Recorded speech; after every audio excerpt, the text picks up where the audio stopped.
A few months ago, I had the possibility to fly a complete itinerary with United Airlines. It was my first time flying with them after having heard a lot of mixed opinions about their service. Let's take a look at the highs and lows of my experience with them in this video. First thing first, let me talk a little bit about my itinerary, which consisted of 4 flights. I flew from home in Buenos Aires to New York LaGuardia via Houston for the first 2 flights of the trip, and then from Newark back home to Buenos Aires via Houston again for the last 2. All the flights were in economy class. I don't really have a particular way of making these review videos, so today I thought I'd make it flight by flight, taking a deep look at each of them. By the way, all the trip reports are already in the channel featuring the whole flight experiences. Go check them out. So, first flight of the trip, Buenos Aires to Houston on a 777-200ER. Starting by the very beginning, the United personnel at Ezeiza were very friendly. They were all Argentinian staff members. Onto the flight itself, it boarded on time and the departure was also as scheduled. Usually, this flight does not have any major delays, given that it arrives early in the morning at Buenos Aires and departs at night, so unless there's a big inconvenience, it is very likely that if you take this flight, it will be on time. The seat itself was good looking and overall quite comfortable, I would say. Legroom was pretty decent, and the features of the seat were the ones one would expect for a flight this long. United also provided a blanket for this flight, but they did not give any pillows, which caught my attention. Headphones were also handed out for those in need. Onto the entertainment options, there were seat-back entertainment screens featuring a decent amount of content to keep everyone more than well entertained for the duration of the flight, and there was also an on-demand entertainment system with some other options available. So as not to make this video too long, I will not review their content, but you can find more about the content available on each flight in the different trip reports. Wi-Fi was available for $20 the whole flight, but there were also some cheaper packages for less connection time. Messaging was free, which I really appreciated. Onto the catering service, this flight has 2 meals included, dinner and breakfast. For dinner, options were chicken or beef. I went for the latter and it was surprisingly good. The portion was just a bit small in my opinion, but the flavors were really tasty. The rest of the meal was pretty standard, I would say. The breakfast service was very basic, I must say, but I liked what was served, so no complaints from my side, apart from just telling the fact that it seemed very cheap. Eventually, we arrived in Houston some good minutes prior to our scheduled arrival time. First flight of 4, done. So, in between flight 1 from Buenos Aires and flight 2 onwards to LaGuardia, we had to make a connection in Houston, which I already covered in absolute detail during last week's video. If you're planning to fly United through Houston, I really recommend that you go watch that video later. It will certainly help you out. Anyway, time to analyze flight number 2 now, which we made in a bit of a hurry after being in line at the passport control for over an hour. This would take us from Houston to our final destination of the day, New York LaGuardia. Our aircraft for that morning flight was an Airbus A319. Once on board, the seat padding looked very similar to the seats on the 777, but once settled, I realized they were nothing to do, as I kind of expected. Legroom was very tight and the features were a lot more limited. This was the only flight of the trip which was delayed. Even though we did board on time and we were ready to depart, there was an issue with the aircon for which the jet bridge had to be placed again so that maintenance could come on board.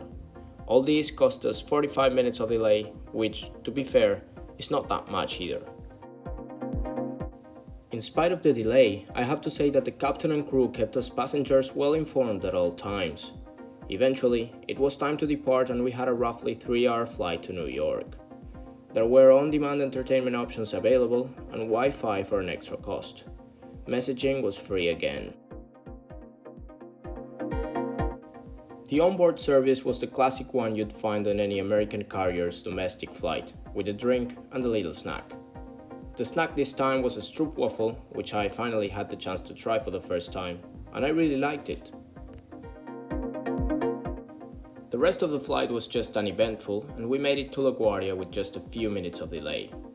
This being the first 2 flights of the trip, my experience up to this point was fine. Of course, nothing too fancy or special, but it went according to my expectations. A little less than 2 weeks later, I found myself heading to Newark Liberty International Airport to fly back home.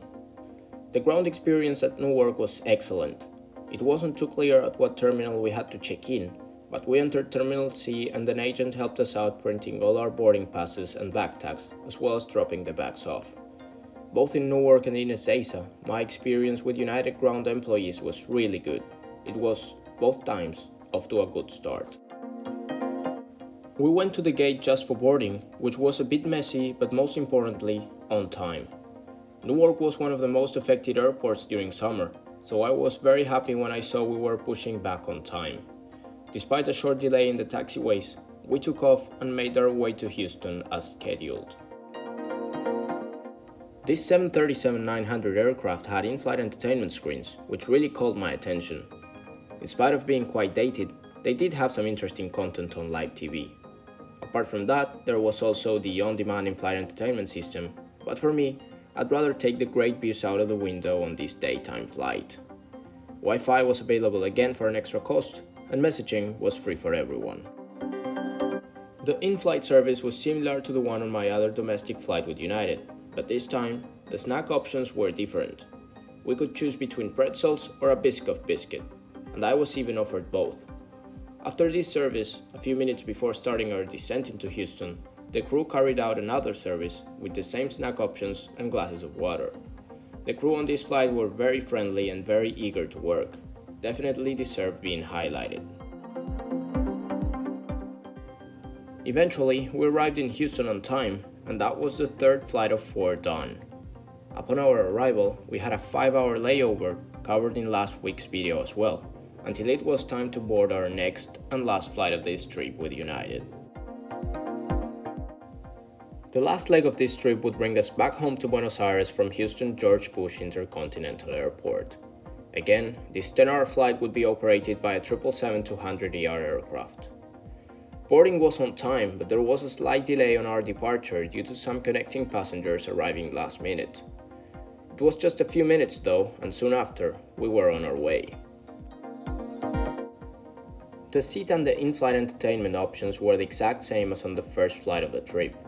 I would like to highlight that the seat was quite comfortable overall, which is very important for economy class passengers on such long flights.